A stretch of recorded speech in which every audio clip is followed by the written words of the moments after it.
Hey folks, Cheap Prepper here. Uh, last episode and this episode are going to be without video. Trying something a little different, I guess. I'm still going to be doing videos, but I tend to be able to think a little bit better when I'm on my feet. I tend to pace quite a bit. This episode is going to be talking about the organization I started in 2012, Freedom Farms Foundation. You can look this up on Facebook. It's www.facebook.com/Freedom Farms Foundation. I believe the last time I checked the page, we had something like 260 or something like 260 likes. I mean, it is a grassroots movement. So the basic ideology of what Freedom Farms Foundation is going to be doing is educating people that are willing to make a pretty serious commitment in time to learning the basic skills of life.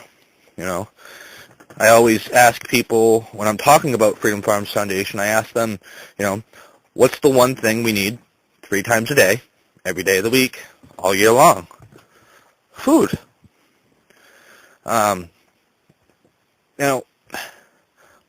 Once Freedom Farms Foundation has enough money, it will be buying land, and it will be, we already have, a handful of people that are willing to go and, be the first group of people, and these are going to be people that are willing to really commit a lot of time to this because,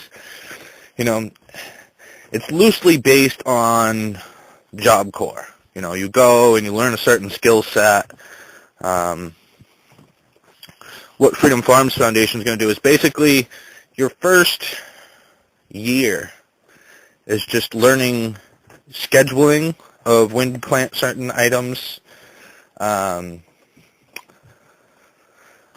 about water collection, maybe raising some chickens. It's just the first year. The second year is going to build upon those skills while adding more responsibility, such as, teaching a newcomer the basics of year one,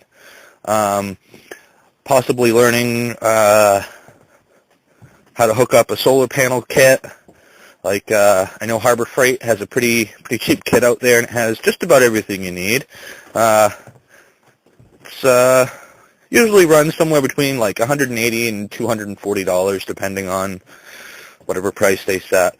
But the only thing that's really missing from their kit is the batteries, cables, inverter, and that kind of has to be sized to your application. The place I live in, I probably wouldn't need more than, what did I do? I did the calculations a while back. It was probably 8 12-volt batteries, and my inverter would be 2,000 continuous, and I think they're 4,000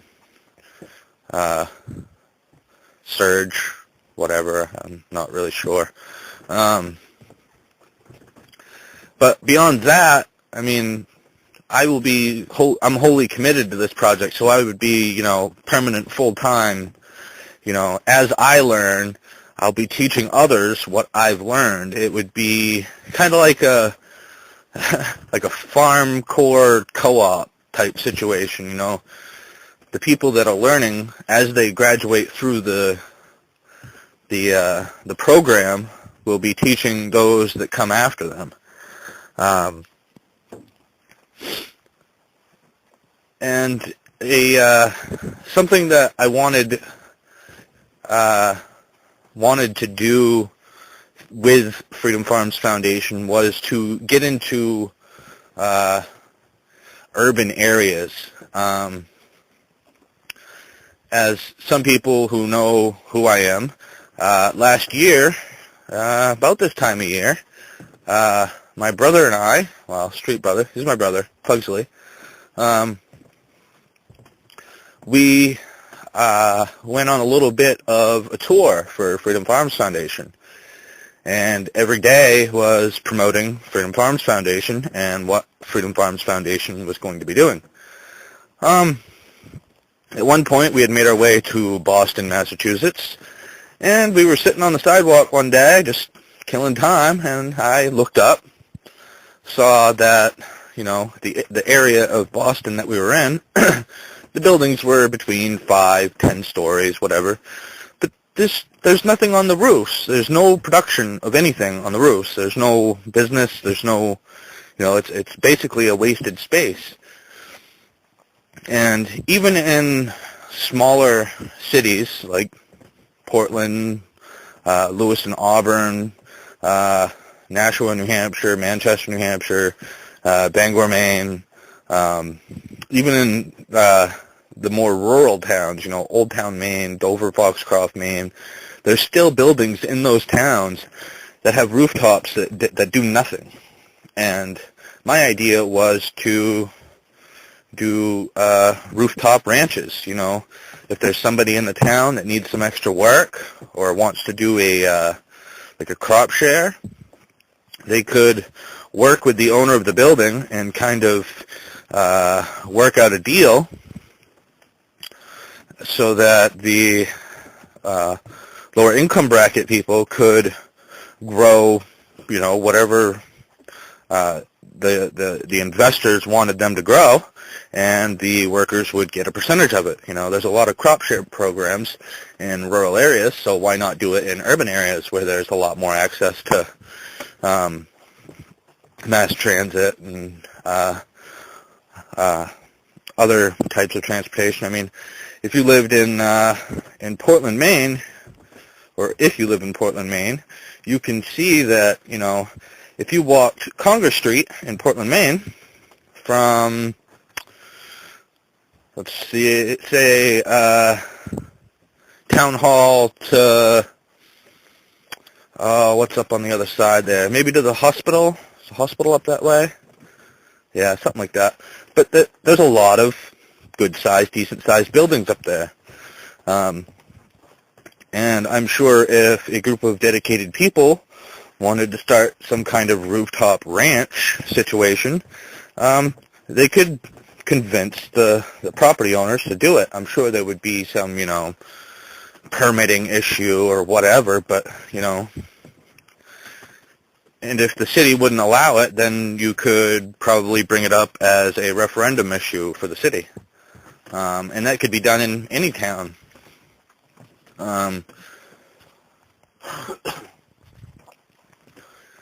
Another idea I had, I don't know if my brother and I were in Boston or because we walked. A lot of people were surprised. We walked from Boston to Portland, all but, 45 miles of Route 1A.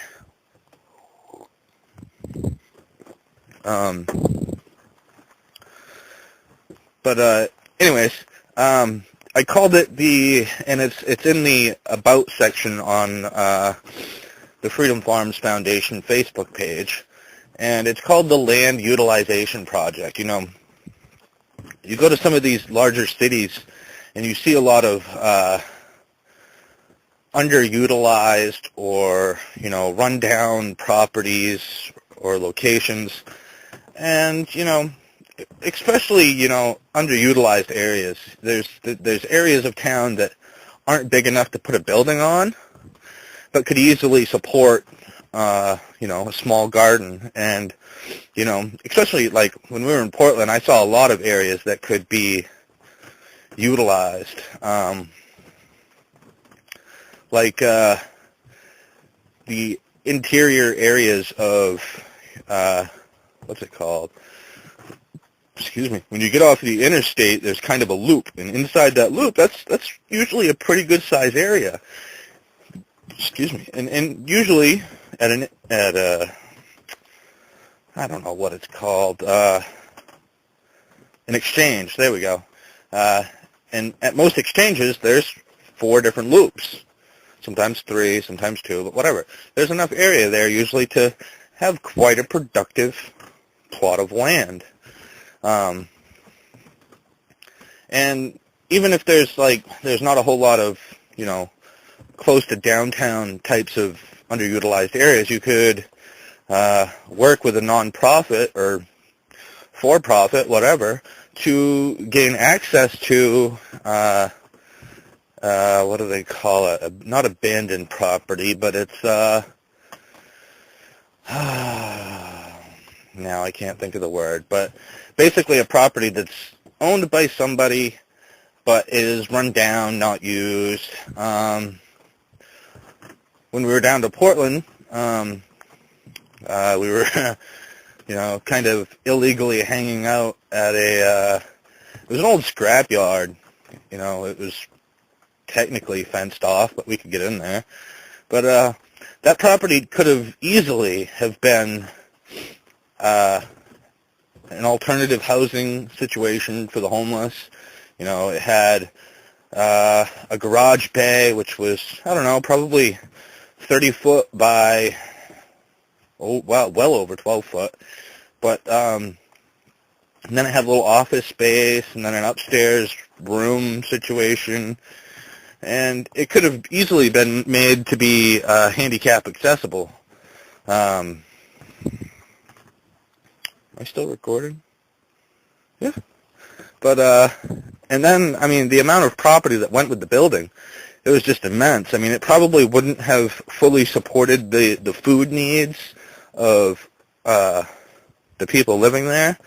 But, as I was saying about the underutilized property, we could have had a supplemental property where we could grow enough and eventually be to the point where we could donate our surplus to the what do they call it? The soup kitchen there, at the resource center.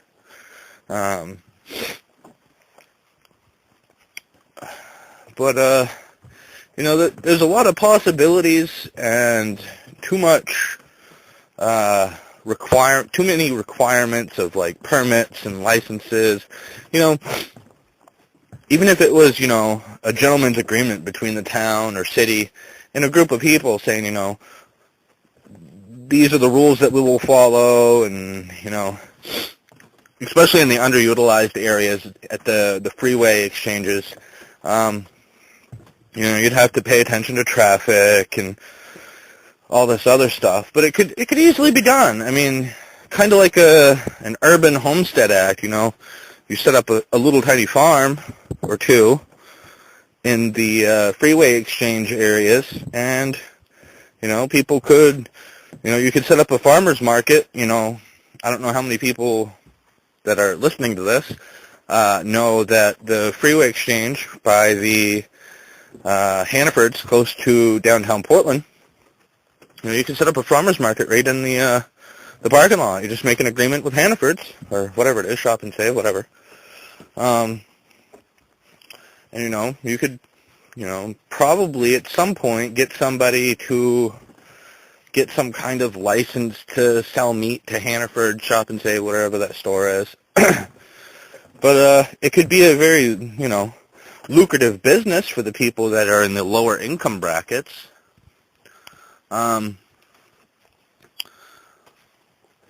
Besides that, it's a pretty basic idea for Freedom Farms Foundation. It's basically it's getting people that are, I'll say it, that are homeless to volunteer to join up with Freedom Farms Foundation and learn these basic skills. Now, once the initial farm has, a constant flow of volunteers and workers and whatever, there's eventually going to have to be another farm, another location. And basically what I was thinking was, at least set up one farm core co-op. under the name of Freedom Farms Foundation in each state. You know, there's always going to be people that are on hard times, or you know, having a hard time in life, end up being homeless or on the verge of homeless, and they make the decision that, you know, life isn't working out too well for them, so they decide to join up with Freedom Farms Foundation. And they won't have to travel, you know, 8 states away or 1,000 miles across the country to hook up with Freedom Farms Foundation. They could, I mean, if there was one in every state, I mean, they wouldn't have to travel more than, what, Texas is probably the biggest by land. And if you were on one side of the state, the farm is on the other side of the state. That's, oh, what is that, 300 miles, 400 miles, whatever it is, across the state of Texas. But you wouldn't have to travel very far, and it would actually probably be closer to travel to a different state, to the Freedom Farms Foundation co-op, Farm Corps co-op, whatever it's going to be called, in that state. But, you know, some people might think it's confusing, and I'm trying to, you know, milk the system. I'm not trying to make any money at this. My goal with Freedom Farms Foundation is to give people an alternative option to being homeless and dependent on the government for their daily survival. I want people to be independent and prepared and living an organic lifestyle instead of the living the machination, or what is it, machinima life of the city. You know, for some people that's good, but for a large group of people, you know, Portland has, I believe the shelter that's closest to the resource center there in Portland houses like 100-something people. I'm not really sure, but there's quite a few homeless people down in Portland. And, you know, I have thought about, you know, cause and effect. You know, say I start, you know, drawing the homeless people from the homeless population onto the farms, that's going to cause more people working in the homeless community or helping the homeless community, and cause them to lose their job or lose hours. And eventually, you know, the more people I pull in, the less people there are going to be working in the homeless society, homeless population, whatever. You know, Freedom Farms Foundation could be an option for them, you know. I think one of the articles for my website, No More Greed, No More Need, talks about, I lost it.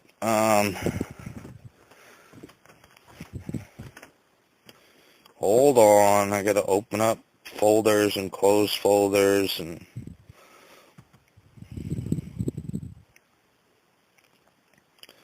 well, maybe I haven't wrote about it yet.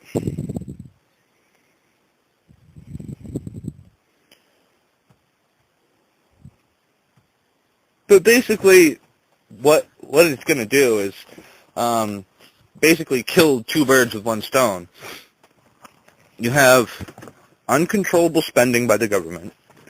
You have an always climbing number of homeless people. And that uncontrollable federal spending is going towards housing and feeding the homeless. So if I was able to get this thing started, or when I'm able to get this thing started, I would be reducing the spending, and I would be reducing the homeless population. You know, it's a pretty hard thing to visualize without actually seeing it, I guess. But I'm sure no matter where anybody lives, there's people that personally that are on hard times, or life's not dealing them a very good set of cards. And I had a kind of a plan, it was theory, whatever you want to call it, on how to get a group of, say, 10 people completely off the grid. I think I'll actually go into more detail about that. Kind of a teaser, I know, but I'll be going into that in the next episode.